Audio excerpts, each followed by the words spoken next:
बच्चों कूलाम नियम के विषय में हमने जान लिया था। अब कुछ और भौतिकी के सिद्धांत जानते हैं। तो बच्चों सबसे पहले मैं आपसे सवाल पूछता हूं कि भाई कूलाम नियम से हमने जो सीखा कि बल कितना है ये जान लिया, क्या इतनी ही जानकारी हमारे लिए पर्याप्त है? बल की दिशा भी तो देखना है। अब बल की दिशा को किस प्रकार से देखा जाए ये देखते हैं। साथ ही साथ यदि दो बिंदु आवेश एक आपको निर्देशांक तल में दे रखे हो, आपको उनकी स्थिति पता हो, यानी कि आपको एक्स कोऑर्डिनेट और वाई कोऑर्डिनेट के बारे में जानकारी हो, तो आप एक की वजह से दूसरे पे कैसे बल निकालोगे।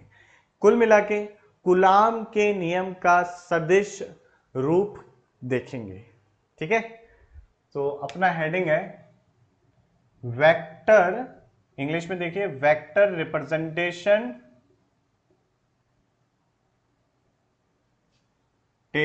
Of coulomb force. ठीक है, ये देखना है हमें। और इसे हिंदी में क्या बोलते हैं? कूलाम के नियम का सदिश निरूपण या सदिश स्वरूप।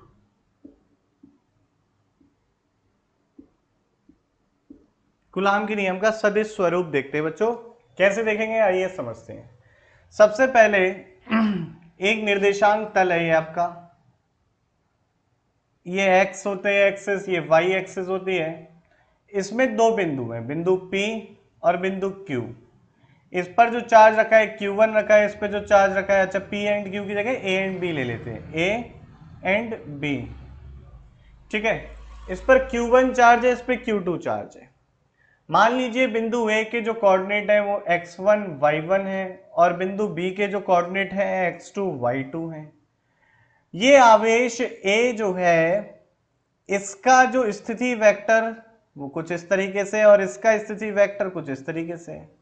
मैं देखना चाहता हूं दो बल। अब सबसे पहले बात समझो, हमने क्या पढ़ा था कि ये दोनों आवेश एक दूसरे पे कैसा बल लगाएंगे? समान आवेश है यानी कि सजातीय आवेश है, इसलिए प्रतिकर्षण का बल लगाएंगे बच्चों।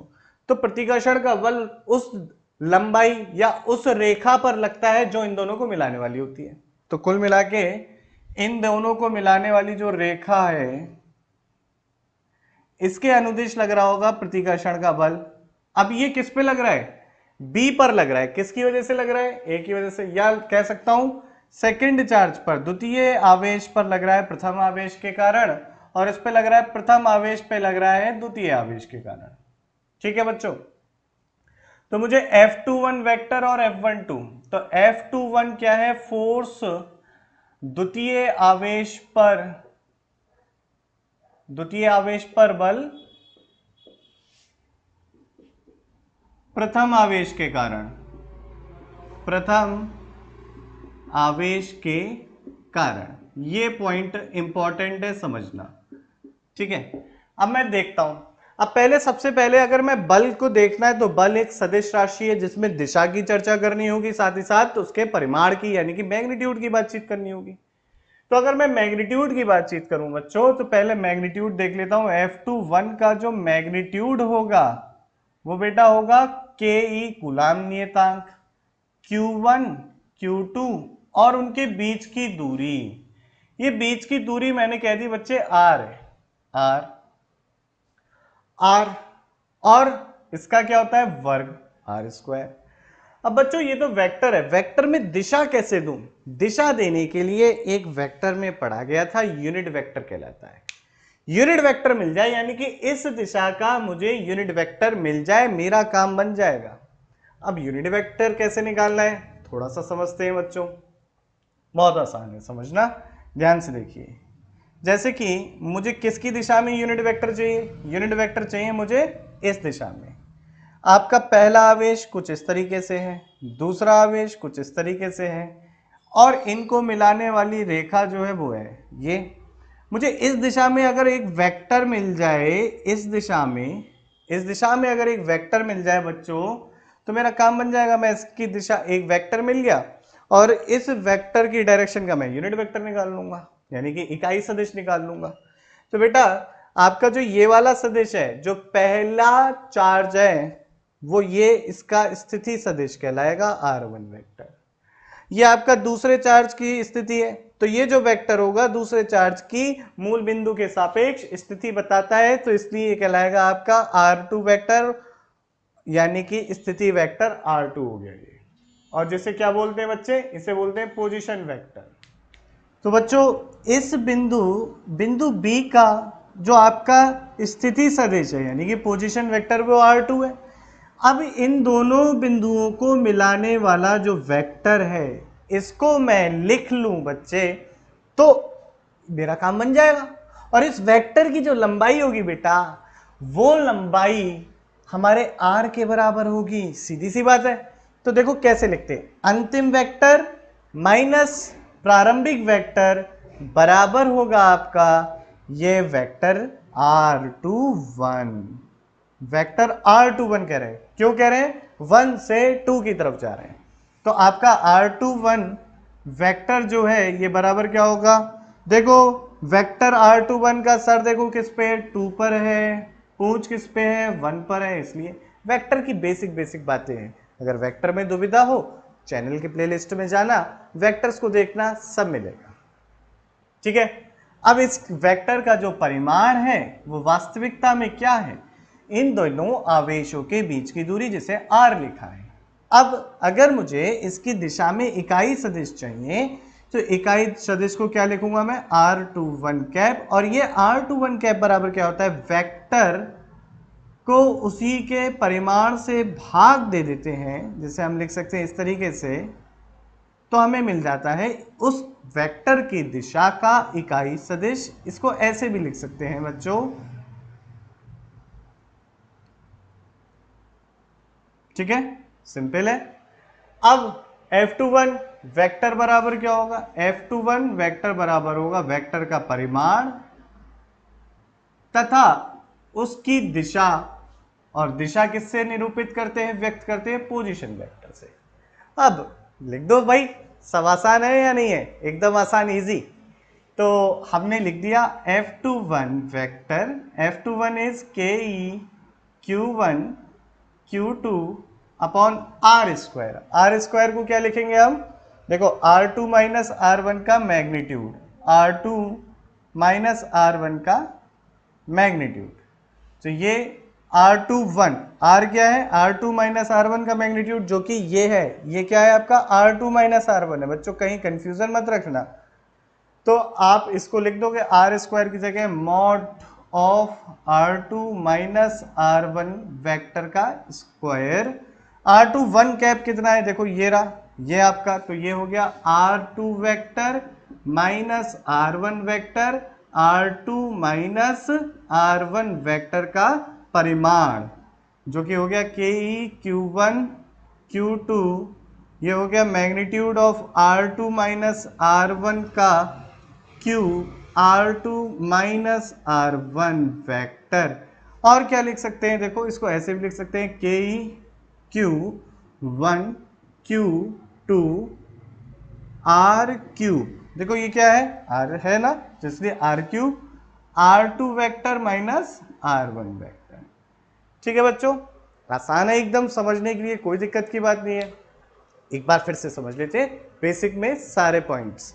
सबसे पहले सेकंड पर फोर्स देखना है फर्स्ट की वजह से, तो हमें इसकी दिशा चाहिए होगी, बल्कि दिशा के लिए एक इकाई सदिश चाहिए होगा, इकाई सदिश के लिए एक सदिश चाहिए होगा। सदिश हमने ये वाला ले लिया R21, जिसका सर तो 2 बिंदु पर है और पूंछ बिंदु 1 पर है। हमने इस R21 को निकाल लिया, R2 माइनस R1 होगा ये। अब R2 माइनस R1 का जो मैग्नीट्यूड होगा, यानी कि इसकी लंबाई जो होगी, वो इन दोनों आवेशों के बीच की दूरी है बच्चों, तो वो कितना हो गया अपना R2 माइनस R1। ठीक है, यानी कि mod of R2 minus R1 is the magnitude. ठीक है बेटा, अब हमने मैग्नीट्यूड भी लिख लिया। अब इकाई सदिश चाहिए, तो किसी वेक्टर को अगर उसी के परिमाण से भाग दे दो तो क्या मिल जाता है हमें मिल जाता है बच्चों इकाई सदिश। तो हमने इकाई सदिश निकाल लिया, R2 माइनस R1 ये वाला वेक्टर है, इसी को इसी के परिमाण से भाग दे दिया तो इस दिशा में इकाई सदिश मिल गया जिसे कहा R21 कैप। कैप मतलब कैप बताता है इकाई सदिश है, ये यूनिट वेक्टर है। ठीक है, अब किसी बल देखना था बच्चे, किस पे देखना था? दूसरे पे देखना था, पहले की वजह से देखना था। तो बल क्या है? बल में परिमाण होगा, परिमाण हमने पहले लिख लिया, और दिशा, दिशा R21 कैप, वो दिशा हो गई क्योंकि बल एक सदिश राशि है। तो दोनों को लिख दिया, सॉल्व करा, आंसर आ गया। अब मैं देखूंगा द्वितीय आवेश की वजह से प्रथम आवेश पर क्या बल लग रहा है, ये देखूंगा मैं। कैसे देखूंगा? सेम प्रोसेस पूरा, और फिर दोनों बलों को तुलना करूंगा। ठीक है, तो फटाफट आप लोग ये चीज सारी की सारी बोर्ड पे नोट कर लो। बोर्ड की जितनी भी लिखी हुई चीजें नोट कर लो बच्चे। बच्चों, अब द्वितीय आवेश के कारण पहले आवेश पे बल निकालना है। क्या करें, किस तरीके से करें, प्रोसेस क्या रखें क्या नहीं रखें? आइए देखिए, यह आपका देखिए निर्देशांक तल है, और आपका ये पहला आवेश यहाँ था, दूसरा आवेश यहाँ है। ठीक है, मैं पहले आवेश पर बल देखना चाहता हूं, और किसके कारण? दूसरे आवेश के कारण। ये देखिए, ये पहले आवेश का स्थिति सदिश पोजीशन वेक्टर, ये दूसरे आवेश का स्थिति सदिश पोजीशन वेक्टर। अब अगर आप लोग ध्यान से देखो बच्चों, मैं भी बोर्ड पे फोकस करिएगा ध्यान से सारा का सारा। अगर आप ध्यान से देखें बच्चों, तो जो आपका बल की दिशा है बेटा, वो ये है, और इस दिशा में बल लग रहा होगा आपके, इस दिशा में। इसको हटा देता हूं बीच की लाइन को। इस दिशा में बल लग रहा है आपके प्रथम चार्ज पर या प्रथम आवेश पर। इसको हमने कहा बल F12। क्यों? क्योंकि ये फर्स्ट चार्ज पर लग रहा है सेकंड की वजह से। सिंपल बातें हैं बच्चे, यहां तक की सारी।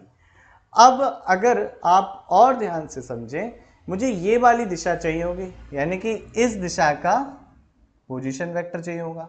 ये आपका विस्थापन वेक्टर भी कहलाता है। अगर ये विस्थापन वेक्टर देखना है तो देखो कहां से जा रहा है, ये 2 से 1 पर जा रहा है वेक्टर, तो इसको हम क्या लिखेंगे? R12 वेक्टर लिखेंगे। R12 वेक्टर बराबर क्या होगा? R12 वेक्टर बराबर होगा R1 vector minus R2 vector.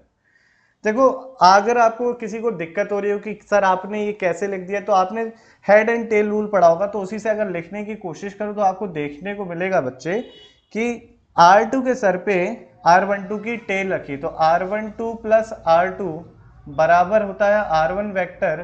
तो यहां से लिख सकते हो आप R12 वेक्टर बराबर R1 vector minus R2 vector.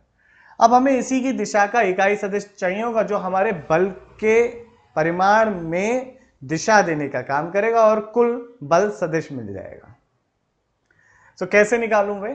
बिल्कुल बहुत आसान है। R12 वेक्टर की दिशा का इकाई सदिश चाहिए तो R12 वेक्टर और उसका मैग्नीट्यूड। अब देखो, ये बीच की दूरी है, इसे कोई मतलब नहीं है, तो लंबाई तो नहीं बदलेगी, दिशा बदल रही है। तो यहां पर ये R लिख सकते हो, या फिर आप क्या लिख सकते हो? R12 वेक्टर R1 माइन या R12 का मॉड। अब R12 को और क्या लिख सकते हो? R12 कैप बेटा लिखा जा सकता है R1 minus R2 vector divided by R1 minus R2 का मैग्नीट्यूड। बस, अब बल बराबर क्या होता है? F12 वेक्टर बराबर होगा F12 का मैग्नीट्यूड और उसकी दिशा। F12 है KE, Q1, Q2, और बीच की दूरी R है। R को क्या लिख सकते हो? या तो R12 मॉड लिख दो, R12 मॉड लिख दिया मैंने। और R12 कैप की वैल्यू क्या है? R12 वेक्टर डिवाइडेड बाई, अच्छा यहां पर स्क्वायर भी तो आना था, बताते नहीं है आप लोग। अच्छा बोलोगे भी कैसे? R12 वेक्टर का मैग्नीट्यूड, कुल मिला के क्या हो गया? Final formula K Q1 Q2 R1 minus R2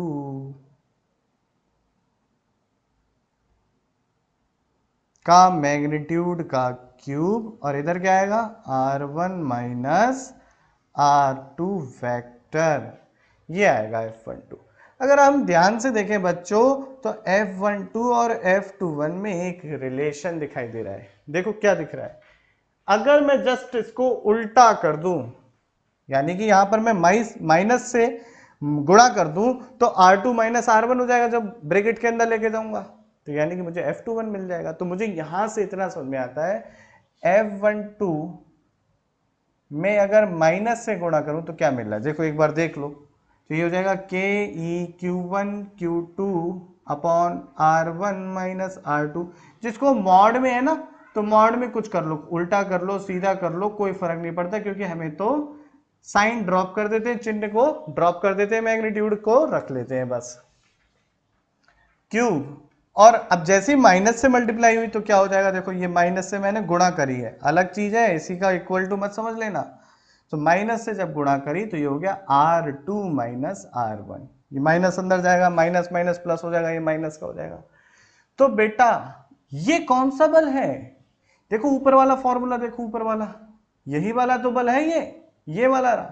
तो ये F21 है, तो यहां से ये भी सिद्ध होता है कि F21 बराबर होता है माइनस का F12। क्या मतलब बच्चे इस बात का, इस बात का मतलब ये है जो आपका कूलाम के नियम से दो आवेशों पे बल लग रहे हैं, ये बल दिशा में विपरीत तथा आपके परिमाण में यानी कि मैग्नीट्यूड में सेम होते हैं। इसीलिए ये बल आपके कैसे होते हैं, ये बल बच्चे आपके होते हैं क्रिया प्रक्रिया के बल। और बहुत सारी इन बल की मैंने आपको प्रवृत्ति बताई थी, प्रॉपर्टीज बताई थी, कब वैलिड होता है कब नहीं वैलिड होता है। अब देखो ये हमने समझ लिया कि कैसे सदिश स्वरूप में लिखा जाए।